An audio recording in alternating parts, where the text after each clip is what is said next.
रात के करीब 2:30 बज रहे होंगे। नाइट शिफ्ट करने के बाद मैं पैदल ऑफिस से घर की ओर लौट रहा था। वाहन न होने के कारण बीते 1 डेढ़ साल से महानगर की सूनी ब्यावान और लंबी सड़कें हमसाया बनकर मेरे साथ चलती रही हैं। बाप रे, इतनी लंबी लंबी और भूतियाँ सड़कें ख़त्म होने का नाम ही नहीं लेती। बस चलती रहती हैं, चलती रहती हैं, रुकने का नाम ही नहीं लेती। कहीं ऐसा घनघोर अंधेरा कि पैर कहाँ पड़ रहे हैं पता ही न चले, तो कहीं खंभों की लाइट से फूटते सफ़ेद झिलमिलाते प्रकाश में नहाती सड़कों की खूबसूरती देखते ही बनती है। रोज़ाना का रूटीन होने के कारण अब इन सूनी और अंधेरी सड़कों से डर नहीं लगता। इन्हीं सूने और ब्यावान रास्तों पर दिन भर इतना हैवी ट्रैफिक और चहल पहल रहती है कि एक कदम पैदल चलना भी दूभर हो जाए। मई की बेरहम गर्मी, माथे से छूहता पसीना, और ऐसे में अचानक हल्की हल्की ठंडी चलने लगे। माथे के पसीने से टकराती ठंडी हवा कितनी शीतलता प्रदान करती है। ऐसे में कौन बेवकूफ़ होगा जिसका मन गुनगुनाने को नहीं करेगा। गुनगुनाते हुआ मैं आगे बढ़ ही रहा था कि अचानक आंखें एक जगह पर जाकर ठिठक गईं। सड़क किनारे एक सभ्य सी अधेड़ महिला खड़ी दिखाई दी। करीब 100-125 फीट की दूरी रही होगी। कंधे पर छोटा सा बैग लटका था। वहीं पैरों के पास भी एक ब्रीफकेस ज़मीन पर रखा दिखाई दिया। सफ़ेद प्रिंट वाली साड़ी से जिस करीने से उसने अपना सिर ढक रखा था, उससे तो वो किसी भले घर की ही गृहिणी ही लग रही थी। लेकिन इतनी रात गए, वो भी शहर के भीतर से गुजरने वाले हाईवे पर, कुछ अजीब सा लगा। हो सकता है मायके या ससुराल वालों ने बस में बिठा दिया हो और किसी कारण बस लेट होने पर महिला को देर रात यहाँ उतरना पड़ा हो। शायद उसका घर यहीं कहीं आसपास ही होगा, या फिर शायद सवारी ऑटो या रिक्शे का इंतज़ार कर रही हो। लेकिन इतनी रात गए रिक्शा कहाँ मिलेगा। शायद घर का कोई परिजन गाड़ी लेकर आ रहा होगा। शायद शायद शायद सोचते हुए मैं उसके बहुत करीब आ गया।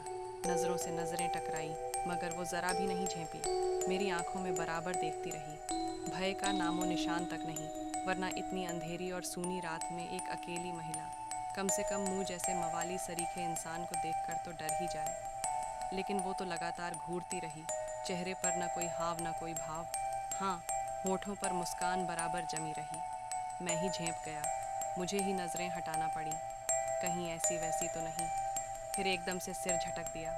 होगी कोई, मुझे क्या लेना देना। मैं तेज़ी से कदम बढ़ाता हुआ अनजान महिला को क्रॉस कर गया। अनजाने डर और शर्म के मारे मैंने फिर पलट कर नहीं देखा। न जाने वो क्या सोच बैठे। चलते चलते मैं दूसरी सड़क पर आ पहुंचा। अब वो सड़क और महिला पूरी तरह से ओझल हो चुकी थी। कहीं कोई भूत वूत तो नहीं थी। थोड़ी देर पहले भला लगने वाला रास्ता अब भयभीत करने लगा था। मैं जल्द जल्द अपने घर पहुंच जाना चाहता था। इसी तारतम्य में चाल में गजब की तेजी आ गई और बड़े बड़े डग भरने लगा। करीब पौना किमी ही चला था कि अचानक मुंह से चीख से निकल गई।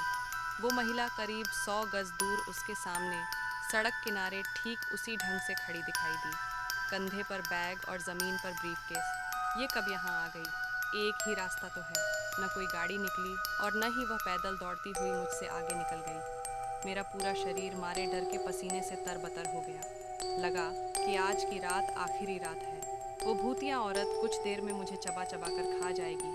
मैं बेतहाशा भागा, इतनी तेज़ कि पता ही नहीं चला कि वो औरत कब पीछे रह गई। भागता रहा और सीधे घर पर जाकर ही रुका। सांसें धौंकनी सी चल रही थीं।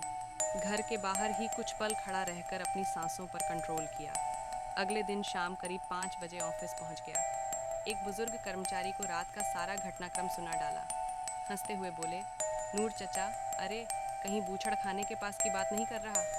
बूछड़ खाना? मैं बुदबुदाया। हाँ हाँ, बूछड़ खाना, स्लॉटर हाउस, जहाँ जानवर कटते हैं। बेटा, वो सड़क बहुत खतरनाक है। बहुत हादसे होते हैं वहाँ। तेज़ रफ्तार बड़ी गाड़ियों ने बहुत सारे लोगों को कुचला है। सुना है कि कई साल बस का इंतज़ार कर रही एक औरत को भी एक ट्रक ने रौंद डाला था। तुझे ही नहीं, बहुत सारे लोगों को दिख चुकी है। लेकिन बेटा, भली औरत की रूह लगती है, कभी किसी को नुकसान नहीं पहुंचाती। मैं हैरान था और परेशान भी। अब कैसे निकलूंगा उस रास्ते से रात में पैदल? और एक आत्मा, औरत की रूह से आमना सामना हुआ है मेरा। वो भी भली औरत की रूह।